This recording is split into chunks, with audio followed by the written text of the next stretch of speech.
अल्हम्दुलिल्लाह नहमदुहु व नस्तईनुहु व नस्तगफिरुह व नु'मिनु बिही व नतवक्कलु अलैहि व नऊज़ु बिल्लाहि मिन शुरूरि अनफुसिना वमिन सय्यिआति अअमालिना मन यहदिहिल्लाहु फला मुदिल्ल लहु व मन युद्लिल्हु फला हादिय लहु व नशहदु अल्ला इलाहा इल्लल्लाहु व नशहदु अन्ना मुहम्मदन अब्दुहु व रसूलुहु अम्मा बअदु फ़अऊज़ु बिल्लाहि मिनश शैतानिर रजीम बिस्मिल्लाहिर रहमानिर रहीम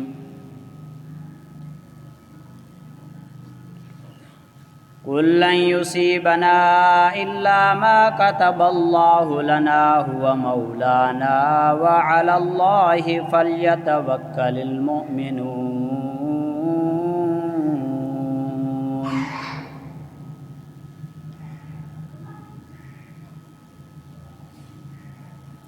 वक़ाल अल्लाहु तआला फ़ी मक़ामिन आख़र वकअय्यिम मिन दाब्बतिन ला तहमिलु रिज़्क़हा अल्लाहु यर्ज़ुक़ुहा व इय्याकुम व हुवस समीउल अलीम वक़ाल अन्नबिय्यु सल्लल्लाहु अलैहि वसल्लम निअमतानि मग़बूनुन फ़ीहिमा कसीरुम मिनन नासि अस्सिहतु वल फ़राग़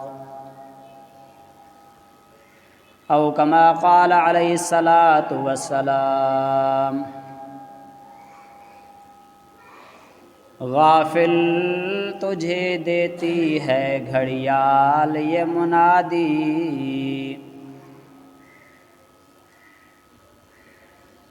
गाफिल ये घड़ियाल देती है तो न तुझे मुनादी खालिक ने घड़ी उम्र की एक और घटा दी गाफिल तुझे घड़ियाल ये देती है मुनादी खालिक ने घड़ी उम्र की एक और घटा दी। मुजाली अज़ीज़ान गिरामी, इंसान जी ज़िंदगी हिन दुनिया में बर्फ़ जे मिसल आहे। जीअं बर्फ़ ॻरंदी रहंदी आहे, ख़तमु थींदी रहंदी आहे, ईअं इंसान जी ज़िंदगी बि ॾींहं राति सां ख़तमु थींदी रहंदी आहे। पोइ उन बर्फ़ खे जेकॾहिं को कूलर में विझिजे, इस्तेमालु कजे त पाणी बि थधो थींदो, फ़ाइदो थींदो। पर जेकॾहिं बर्फ़ ईअं विल ते ख़ाली ज़मीन ते रखी छॾिजे त बि बर्फ़ ॻरी ख़तमु थींदी। बर्फ़ मां फ़ाइदो वठी या न वठी बर्फ़ ख़तमु थींदी। ईअं ई हे ज़िंदगी आहे, हिन मां जेकॾहिं फ़ाइदो वठी या न वठी ज़िंदगी खे ख़तमु, नेठि ज़िंदगी ख़तमु थींदी।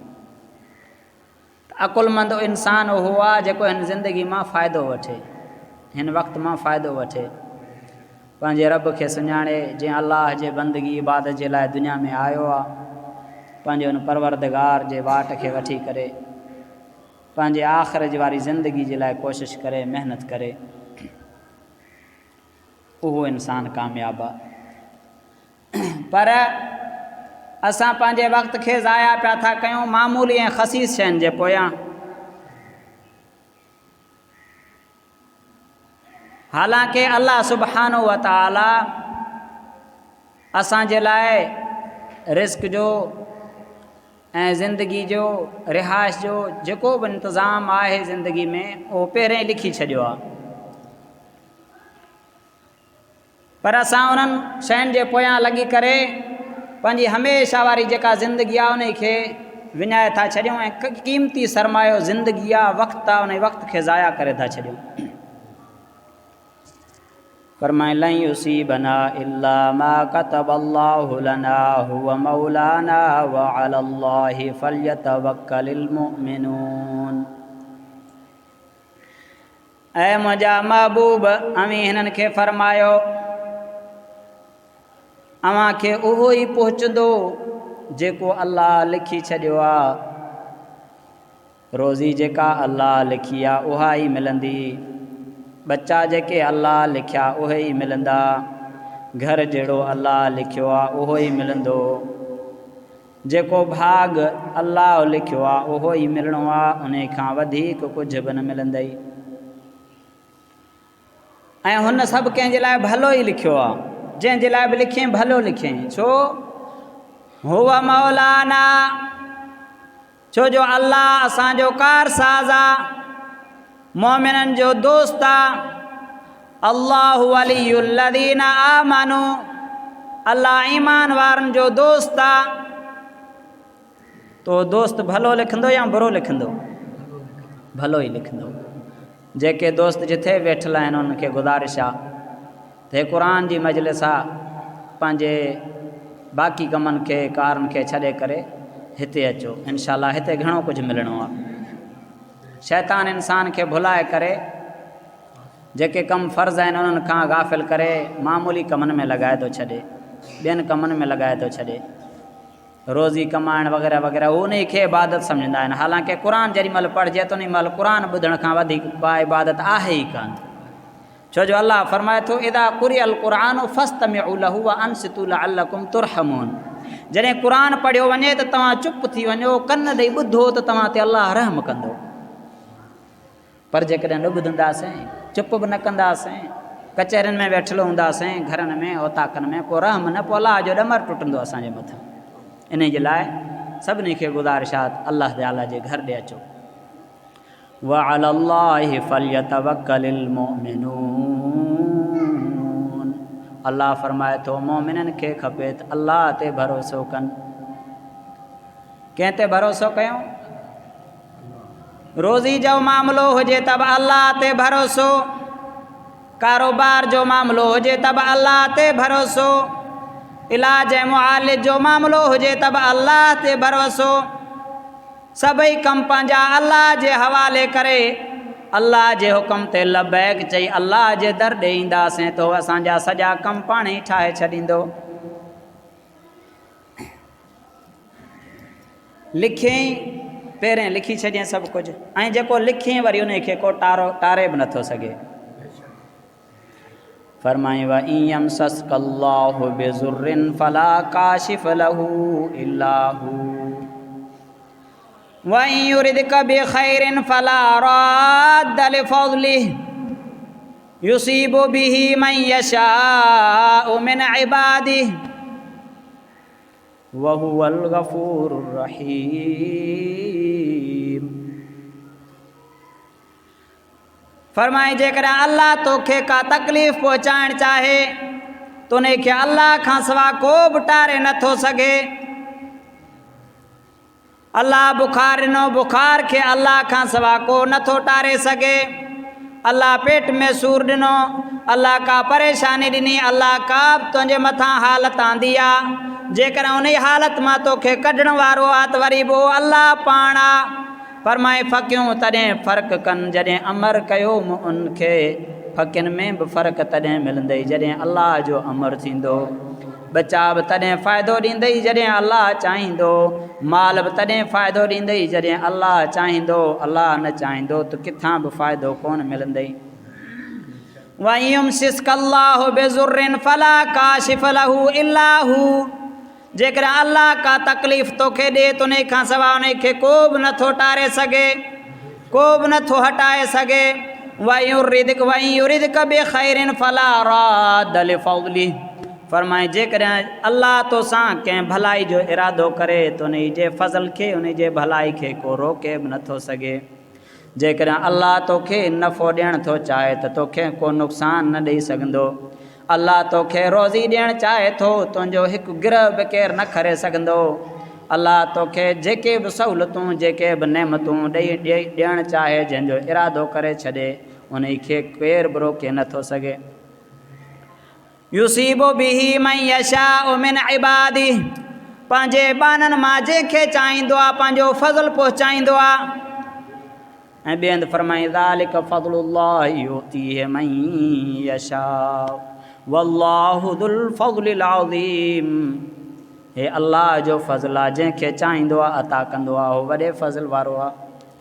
त अल्लाह ताला जे घर ॾे अची अल्लाह ताला जे अॻियां हाज़िरी ॾियणु, अल्लाह जे बारगाह में अल्लाह जी बंदगी करणु, हिन दुनिया में वॾो फज़ल इहो आहे।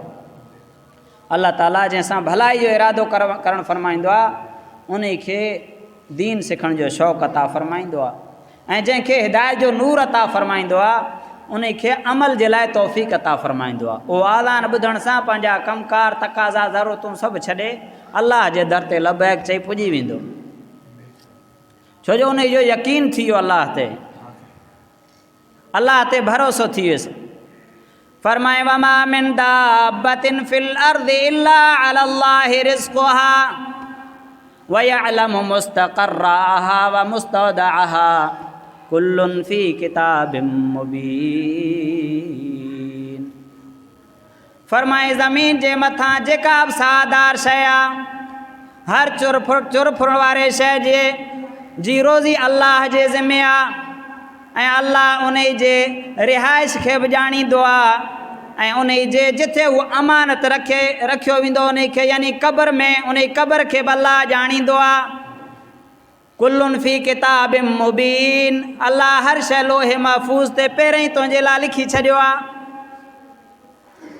कंहिं इंसान खे केतिरी रोज़ी मिलणी आहे, कंहिंजी उमिरि केतिरी आहे, को केतिरा साल ज़िंदह रहंदो, किथे मौत ईंदसि, किथे उन खे दफ़न थियणो आहे, सभु कुझु अल्लाह ॼाणे थो। उन जे रिहाइश खे बि ॼाणे थो त उनखे ज़िंदगी किथे गुज़ारणी आहे। यअलमु मुस्तक़र्रहा व मुस्तौदअहा, वरी जिथे उन खे असां अमानत वञी रखंदासीं पूरींदासीं, अल्लाह ताला खे उहा बि ख़बर आहे त कहिड़े बाने खे किथे जी मिटी नसीब थियणी आहे। पैदा किथे थियो, ॼाओ किथे, पर जिथे मिटी नसीब अथसि उते ई पुॼंदो, वफ़ात वञे उते ई कंदो। अल्लाह ताला असां सभिनी खे इन शइ जो यकीन अता फ़रमाए त हुन मालिक जेको लिखियो आहे इनशा अल्लाह उहो असांखे मिलंदो, ऐं उन जे हुकम पूरे करण में असांजो को नुक़सानु न थींदो। अल्लाह ताला जे नबी सल्लल्लाहु अलैहि वसल्लम आंदल शरीयत ते हलंदे असांखे को नुक़सानु कोन थींदो, न दुनिया में न आख़िरत में इनशा अल्लाह। ऐं अल्लाह सुब्हानहु व तआला ॿिए हंधि फरमाए थो वकअय्यिम मिन दाब्बतिन ला तहमिलु रिज़्क़हा अल्लाहु यर्ज़ुक़ुहा व इय्याकुम। अल्लाह फरमाए थो केतिरा ई जानदार हिन ज़मीन ते अहिड़ा आहिनि जेके पंहिंजी रोज़ी न खणंदा आहिनि। अल्लाहु यर्ज़ुक़ुहा, अल्लाह उन्हनि खे रोज़ी ॾींदो आहे। व इय्याकुम, ऐं अव्हां खे अल्लाह ई रोज़ी ॾींदो आहे। हे पखी पखण, कबूतर गेरा झिरकियूं, कुकड़ कांव, जेके बि पखी तव्हां उड़ंदे ॾिसो था, को बि पखी पंहिंजे ॿिए ॾींहं जे लाइ को इंतज़ाम नथो करे, सॼो ॾींहुं उॾरी पंहिंजे अल्लाह जे ॾिनल रिज़्क़ मां खाई करे वरी बेफ़िक्र थी वञी अल्लाह ताला जे तस्बीह ऐं हमद में शुरू आहे। व इम मिन शैइन इल्ला युसब्बिहु बिहम्दिही, अल्लाह फरमाए थो त का बि शइ अहिड़ी न आहे जेका मुंहिंजे तस्बीह खां ख़ाली हुजे। मफ़हूम सभु अल्लाह जे ज़िक्र फ़िक्र में पंहिंजी रोज़ी खाई पेटड़ो भरे पखी पखण जीत सभु अल्लाह जे इबादत में लॻल आहिनि। ऐं जेके झंगनि में जानवर आहिनि उहे बि पंहिंजे अल्लाह ताला जी ॾिनल रोज़ी खाई पंहिंजे अल्लाह जे ज़िक्र फ़िक्र में इबादत में मसरूफ़ आहिनि। जिन खे दाणनि जी ज़रूरत उन्हनि खे दाणा थो खाराए, जिन खे साए गाह जी ज़रूरत उनखे गाह थो खाराए, जिन खे गोश्त जी ज़रूरत आहे उन्हनि खे गोश्त थो खाराए, जिन खे रत जी ज़रूरत उन्हनि खे रत पीआरे, जिन खे पाणी पीअण जी ज़रूरत उन्हनि खे पाणी पीआरे, जंहिंखे खीर पीअण जी ज़रूरत उनखे खीर पीआरे। ओ इंसान तो उन अल्लाह खे छाजे करे छॾियो? अॼु तूं कमाइण जहिड़ो थिए, तूं सोची थो त मां दुकानु हलाईंदुमि, कारोबार कंदुमि, वापार कंदुमि त खाईंदुमि न ते बुख मरंदुमि, पर न अल्लाह तोखे काफ़ी सालनि ताईं तजुर्बो करायो पंहिंजे रज़ाकियत जो तूं उन पंहिंजे माउ जे पेट में तोखे नाड़े जे ज़रिए उते पाले ॾेखारियईं। वरी तूं नंढड़ो थिए दुनिया में आए न तूं मानी खाई सघंदो है, न बूटियूं खाई सघंदो है, न फलो फ्रूट खाई सघंदो है। वरी माउ जे छातीअ मां तोखे पाले ॾेखारियईं, वरी तूं ॿाराणे हाल में अची वएं। तूं सुबुह सां उथण सां पंहिंजे रांदि रूंद में खेल कूद में मसरूफ़ थी वेंदो आहे। तोखे का परवाह ई न हुई, सॼी राति सुम्ही, सुबुह सां तोखे सुम्हारे सुबुह सां नाश्तो कराईंदो हो, वरी पंहिंजे रांदि रूंद में शुरू थी वेंदो आहे। मंझंदि जे टाइम वरी मंझंदि जी मानी तोखे खाराईंदो हो, वरी पंहिंजे रांदि रूंद में खेल कूद में वरी राति जी मानी तोखे खाराईंदो हो। एतिरा साल तोखे बुख न मारियईं। हाणे तूं कमाइण जहिड़ो थियो आहीं त तूं सोचींदो मां दुकान न हलाईंदुमि ऐं निमाज़ ते वेंदुमि त मुंहिंजो पेट कीअं परंदो, मां मस्जिद वञा त दुकान केरु संभारे। त फरमाई केतिरा ई जानदार अहिड़ा आहिनि जेके रोज़ी खणनि ई नथा, पर उन्हनि खे बि अलाह चए थो मां खारायां थो ऐं तोखे बि मां ई थो खारायां। अल्लाह ताला असांखे सम्झ अता फ़रमाए जो असां मामूली शयुनि जे पोयां लॻी करे पंहिंजी आक़िबत खे ख़राबु न कयूं। फ़रमाए अकुलमंद इंसान उहो आहे जेको मौत खां अॻु में मौत जी तयारी करे, छो जो मौत सभिनी ते बरहक़ आहे। नबी सल्लल्लाहु अलैहि वसल्लम फ़रमाए निअमतान मग़बूनुन फ़ीहिमा कसीरुम मिनन नास अस्सिहतु वल फ़राग़। फ़रमाए ॿ नेमतूं अहिड़ियूं आहिनि जिन में केतिरा ई इंसान दोखे में पियल आहिनि। कसीरुम मिनन नास, अल्लाह फ़रमाए माना घणा ई दोखे में आहिनि, थोरा आहिनि जिन खे उन्हनि नेमतुनि जो क़दुरु आहे, सम्झी विया आहिनि उन खे, पर घणा उन खां गाफ़िल आहिनि। कहिड़ा? फ़रमाए अस्सिहतु वल फ़राग़, हे सेहतमंदी ऐं फ़राग़त वारो वक़्तु। हे सेहतमंदी बि अल्लाह जी नेमत आहे। हे अखियुनि जी रोशनाई हमेशह कान रहंदी, छो जो कुल्लु मन अलैहा फ़ान, हर शइ खे फ़ना थियणो आहे। अखियुनि जी रोशनी बि ख़तमु थी वेंदी, जेतिरो क़ुर पढ़णो अथई पढ़ी वठि, जेतिरा चकर अल्लाह जो दर ॾिसणो अथई ॾिसी वठि, अल्लाह मदीने ऐं मके जो दीदार करावई त बि ॾिसी वठि। हे अखियुनि जी रोशनी बि ख़तमु थींदी, हे कननि जो जेको आहे सो ॿुधणु, कननि जी सुनवाई बि ख़तमु थी वेंदई। हे ज़बान जो ॻाल्हाइण बि ख़तमु, हे हथनि जो पकड़ण बि ख़तमु, हिन पेरनि जो हलण बि, सभु शइ सभिनी ताक़तनि खे हिकु ॾींहुं फ़ना थियणो आहे। आस्ते आस्ते सभु नेमतूं असां खां मोकिलाईंदियूं वेंदियूं। फ़रमाई त घणा माण्हू इन खां गाफ़िल आहिनि, उहे सोचनि था त असां हमेशह हे ज़बान हूंदी असां इन सां क़ुर पिया पढ़ंदासीं ऐं अमाल पिया कंदासीं, हिन अखियुनि सां वरी वरी पिया शयूं ॾिसंदासीं। न फ़नी आहिनि। ऐं फ़रमाए ॿियो फ़राग़त जे बारे में बि केतिरा ई माण्हू दोखे में आहिनि। हालांकि पंहिंजे दुनियावी रोज़ी कमकार खां फ़ारिग़ थियो, अकुल जो तक़ाज़ो त फ़ौरन वरी पंहिंजे आख़िर जे लाइ लॻी वञे हा। नबी साईं फ़रमायो त कफ़ा बिल मरे तर्कहु माला यानी, मिन हुस्न इस्लामिल मरे तर्कहु माला यानी। मुसलमान जे इस्लाम जी ख़ूबी आहे जो फज़ूल कमनि खे छॾे ॾे, जिन कमनि जो न दुनिया में फ़ाइदो न आख़िर जो फ़ाइदो, उन्हनि कमनि खे करण जी कहिड़ी ज़रूरत। इन्हनि जे लाइ अल्लाह ताला असांखे पंहिंजो वक़्त जो क़दुरु नसीब फ़रमाए त हे ज़िंदगी हिकु नेमत आहे, हे ज़िंदगी असांखे वरी कान मिलंदी। फ़रमाए ला तज़ूलु क़दम इब्न आदम यौमल क़ियामत मिन इंदि रब्बिही हत्ता युसअल अन ख़म्सिन अन उम्रिही फ़ी मफ़नाहु व अन शबाबिही फ़ी मबलाहु व अम्मालिही मिन ऐन इक्तसबहु व फ़ीमा अनफ़क़हु व माज़ा अमिल फ़ीमा अलिम। नबी साईं फ़रमाए त इंसान जा क़दम अल्लाह जे अॻियां चुरी न सघंदा जेसीं ताईं 5 सालनि जो जवाबु न ॾे। उमिरि कहिड़नि कमनि में गुज़ारी? असां सोचूं था त वक़्तु बसि पंहिंजी मर्ज़ी आहे जीअं वणे गुज़ारियूं। न वक़्तु त निहायती क़ीमती आहे। अल्लाह ताला नेमतुनि जो हिसाब त वठंदो न, नेमतुनि जो हिसाब वठंदो अल्लाह ताला।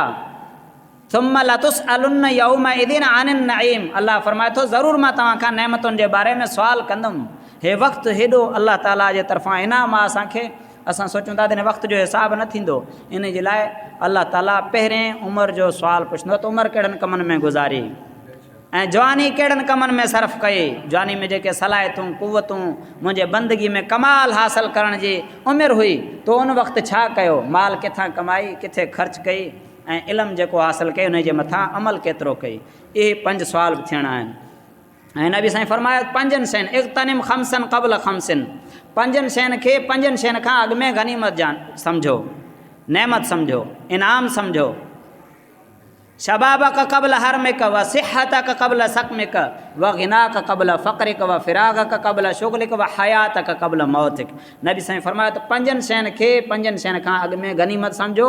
चो वञनि पंजनि शयुनि खां पोइ पंज बुरियूं शयूं बि अचणियूं आहिनि। हिकु जवानी अथव, इन खे गनीमत सम्झो। इन में अलाह खे राज़ी करे वठो, इबादतूं करे वठो, दुनिया ऐं आख़िरत पंहिंजी ठाही वठो। इन खां पोइ जेका पोढ़ पवंदव पोइ कुझु ई कोन करे सघंदव। ऐं ॿिए नंबर में सिहत खे गनीमत सम्झो। सिहत में जेको करिणो अथव करे वठो। ऐं टे नंबर में नबी साईं फरमाए त ख़ुशहाली खे, चार पैसा हथ में आहिनि तोंगरी आहे, इन खे गनीमत सम्झो, दुनिया ऐं आख़िरत ठाहे वठो। ऐं जेको फ़राग़त अथव इन खे बि गनीमत सम्झो। ईअं न सोचो त असां सदाईं वांदा हूंदासीं, मथे ते एॾा ॿार एॾियूं ज़िमेदारियूं ईंदव जो वरी पंहिंजे आख़िर जे ठाहिण जे लाइ बि टाइम घटि मिलंदव।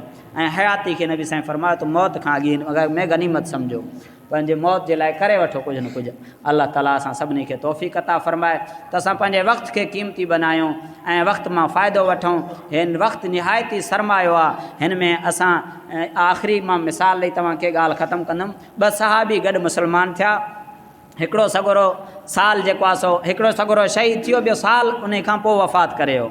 वरी टे सहाबी ख़्वाब में ॾिठो जेको बाद में वफ़ात करे वियो, साल बाद में, उहो शहीद खां बि अॻु में जन्नत में पियो वञे। हैरान थी वियो ऐं नबी करीम सल्लल्लाहु अलैहि वसल्लम फटायो, चई या रसूल अल्लाह, शहीद जो हेॾो दर्जो आहे, पर जेको साल बाद में वफ़ात थियो उहो वरी उन खां अॻु में जन्नत में पियो वञे। नबी साईं फरमाए त इन में ताजुब जी कहिड़ी ॻाल्हि आहे? तोखे ख़बर न आहे हुनखे साल जे निमाज़नि, रोज़नि, मफ़हूम अर्ज़ा, तिलावतनि, इबादतनि अलाए किथे पुॼाए छॾियसि। माना साल जूं नेकियूं तव्हां साल में अलाए छा कुर्ब अलाह जा माणे था सघो, अलाए केतिरा तव्हां दर्जात पंहिंजा जन्नत में बुलंद कराए था सघो। ऐं वरी ॿियो मिसाल हे अथव, तव्हां वक़्त जो क़दुरु इन मां सम्झो। नबी सल्लल्लाहु अलैहि वसल्लम हदीस शरीफ़ जो मफ़हूम आहे, जेको बानो सुबहान अल्लाह फरमाए थो, सुबहान अल्लाह चए थो, उन जे लाइ जन्नत में अहिड़ो वण लॻी थो वञे जो बुज़ुर्ग फरमाइनि था 100 साल अरब नस्ल जो घोड़ो डोड़े त बि उन जे छांव खे ख़तमु न करे सघे। हाणे उन वण में सोचो फल फ्रूट हूंदा ऐं जन्नत जो वण, छा उन जी क़ीमत आहे? जो नबी साईं फरमाए त जन्नत में हिकिड़े कोड़े जेतिरी बि जॻह तव्हांखे मिले त दुनिया व माफ़िया खां बहितर आहे। हाणे उन जन्नत में सिर्फ़ु 2 सेकंडनि में असां एतिरो पंहिंजे लाइ जेको आहे सो इनाम तयारु कराए था सघूं। त छा हिन ज़िंदगी जी जेको आहे सो क़ीमत आहे ऐं क़दुरु आहे अलाह ताला वटि। अलाह ताला असांखे पंहिंजे ज़िंदगी खे आख़िर जे लाइ ख़र्च करण जे लाइ बि तौफ़ीक़ अता फ़रमाए। कुझु वक़्तु कढी करे अलाह जे घर ॾे अचूं, अलाह जे कलाम खे ॿुधूं, सम्झूं ऐं अलाह जे दीन जे मथां पंहिंजो माल वक़्तु सर्फ़ कयूं त इनशाअल्लाह अलाह ताला दुनिया ऐं आख़िर जूं नेमतूं असां सां अलाह ताला राज़ी थियण में देरि ई न कंदो। छो जो असां अलाह जे मिठे महबूब मुहम्मद जा उम्मती आहियूं। असां अलाह ताला जी दादली उम्मत आहे। अलाह ताला जे ईअं सम्झो अलाह ताला जे रहमत जूं ॿाहूं असांजे लाइ खुलियल आहिनि। सिर्फ़ु 2 क़दम खणी करे असांजे अचण जी देरि आहे। फरमाए त जेको बानो मूंखे दिलि में यादि कंदो आहे, मां अलाह उन खे दिलि में यादि कंदो आहियां। जेको कंहिं मजलिस में मूंखे यादि कंदो आहे, मां अलाह उन खां भली मजलिस फ़रिश्तनि जे मजलिस में उन खे यादि कंदो आहियां। जॾहिं बानो मूं ॾे 1 गिरांठ वधी ईंदो आहे, मुंहिंजी रहमत 2 गिरांठ उन ॾे वधी ईंदी आहे। ऐं जॾहिं बानो मूं ॾे हली ईंदो आहे त मूं रब जी रहमत उन ॾे ड्रोड़ी करे ईंदी आहे। अलाह ताला असां सां राज़ी थिए ऐं असांखे हक़ीक़त सम्झण जे लाइ तौफ़ीक़ अता फ़रमाए। आख़िर दावाना अनिल हम्दुलिल्लाहि रब्बिल आलमीन। जिन सुन्नतुनि